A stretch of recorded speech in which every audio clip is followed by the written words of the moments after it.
Good morning students. हमने मोहम्मद बिन तुगलक हम कर चुके हैं। जो हमारे सल्तनत काल के इम्पोर्टेंट क्वेश्चन थे ज़्यादातर हमारे हो चुके हैं। अब यहाँ मोहम्मद बिन तुगलक के बाद कौन शासक बनता है? फिरोज़ तुगलक शासक बनता है, जो 1351 से 1388 ईस्वी तक शासक रहता है। अब यहाँ पहले तो उसके इंट्रोडक्शन हम बताएंगे कि मोहम्मद बिन तुगलक का चचेरा भाई था और मोहम्मद बिन तुगलक को बहुत प्रिय था ये।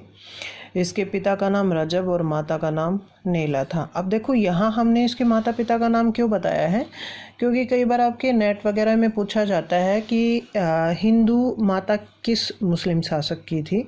तो एक दो शासक हैं जिसमें फिरोज़ तुगलक भी एक है।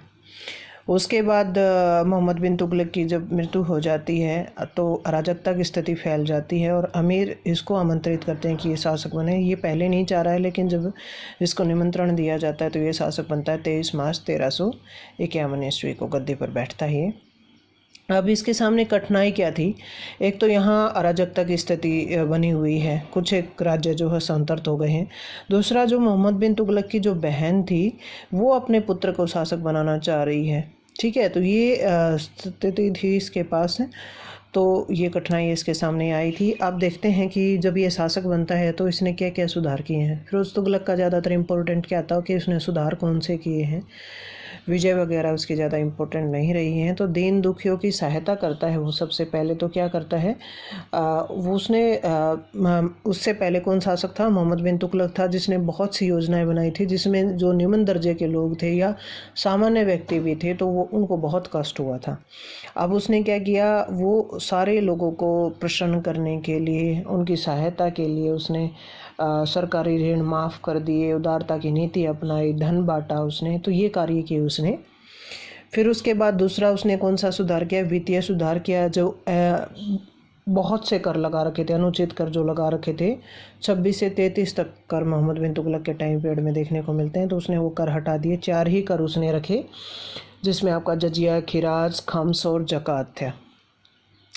अब यहाँ एक चीज़ और इम्पोर्टेंट है कि उसने जजिया कर जो गैर मुस्लिम लोगों से लिया जाता था, तीर्थ यात्रा कर था, वो क्या किया, ब्राह्मणों से भी लेना उसने शुरू कर दिया था। तो ये बहुत इम्पोर्टेंट कई बार पूछा जाता है।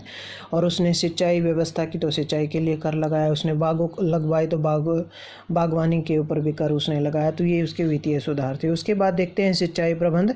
यहाँ बहुत इम्पोर्टेंट है क्योंकि हरियाणा के आसपास उसने नहरों का विकास भी करवाया था। तो 5 नहरें उसने खुदवाई थी, जिसमें उलग खानी नहर है, ठीक है, और दूसरी 96 मील लंबी नहर थी और यह नहर सतलुज और घग्गर के बीच में थी।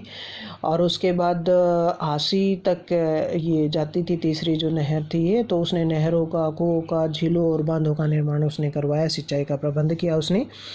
उसके बाद फोर्थ उसका सुधार क्या था? न्याय व्यवस्था में सुधार किया उसने। सुल्तान का मानना था कि खुदा के बंदों को कुरूप अथवा अपंग करने का अधिकार किसी को नहीं है। मतलब उसने जो मृत्युदंड था, हाथ पैर काटने की जो व्यवस्थाएं थी, उसको बंद करवा दिया उसने। न्याय व्यवस्था में उदारता की नीति अपने अपनाई, लेकिन किसके लिए अपनाई? केवल मुसलमानों के लिए, हिंदुओं के लिए नहीं, क्योंकि वो कट्टर मुसलमान था। इसलिए उसने जो न्याय सुधार किए हैं, एक तो इसे क्या है, अपराधियों की जो ताकत थी, अब उनके ऊपर इतना दंड व्यवस्था नहीं है, तो क्या है, उनको उनके अपराध बहुत ज़्यादा बढ़ गए थे इसके टाइम पीरियड में।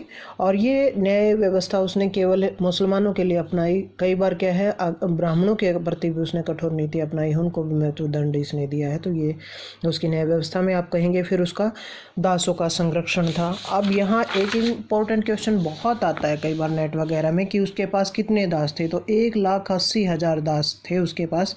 अलग से एक विभाग दासों के लिए बनवा रखा था। दासों के प्रति उसने उदारता की नीति अपना रखी थी। उसके महल में ही बहुत दास थे। तो ये दासों के बारे में उसका है।